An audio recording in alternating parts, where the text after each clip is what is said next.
സർക്കാർ പറയുന്നതൊന്നും പ്രതിപക്ഷത്തിന് മനസ്സിലാവുന്നില്ല. അവർ ഈ പരിപാടി ബഹിഷ്കരിക്കുകയാണ്. അവർക്ക് മനസ്സിലാവില്ല. അവർക്ക് മനസ്സിലായി എന്ന് നയിച്ചെന്നാൽ അവിടെ പിന്നെ പ്രവർത്തിക്കുന്നതുകൊണ്ട് കാര്യമില്ലെന്നുള്ള ബോധം അവർക്ക്. അത് അവരുടേതായ കാഴ്ചപ്പാടിൻ്റെ കുഴപ്പമാണ്. അതിദാരിദ്ര്യമുക്തമായ കേരളം എന്ന് പ്രഖ്യാപിക്കുക എന്ന് പറയുന്നത് ഇടതുപക്ഷ ജനാധിപത്യ മുന്നണി ഗവൺമെൻറ്റിൻ്റെ കാഴ്ചപ്പാടും നയവുമാണ്.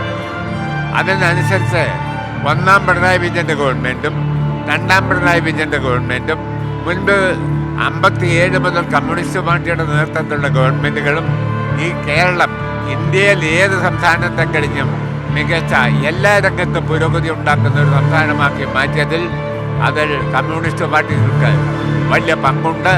ഈ ഗവൺമെൻറ് ഈ കാലഘട്ടത്തിൽ സ്വീകരിക്കുന്ന നയം അങ്ങേയറ്റം ജനോപകാരപ്രദമാണ്, ജനക്ഷേമകരമാണ്. ആ പരിപാടി ജനങ്ങളിലെത്തിക്കുക എന്നതാണ് ഇത്തരം പരിപാടികൾ ഉദ്ദേശിക്കുന്നത്. ഈ സർക്കാർ പറയുന്നതൊന്നും പ്രതിപക്ഷത്തിന് മനസ്സിലാവുന്നില്ല. അവർ ഈ പരിപാടി ബഹിഷ്കരിക്കുകയാണ്. അവർക്ക് മനസ്സിലാവില്ല. അവർക്ക് മനസ്സിലായി എന്ന് നയിച്ചെന്നാൽ അവിടെ പിന്നെ പ്രവർത്തിക്കുന്നതുകൊണ്ട് കാര്യമില്ലെന്നുള്ള ബോധം അവർക്ക്. അത് അവരുടേതായ കാഴ്ചപ്പാടിൻ്റെ കുഴപ്പമാണ്. അവർ ഇതിൻ്റെ കൂടെ കൂടി ജനങ്ങളോടൊപ്പം നിൽക്കേണ്ടതാണ്.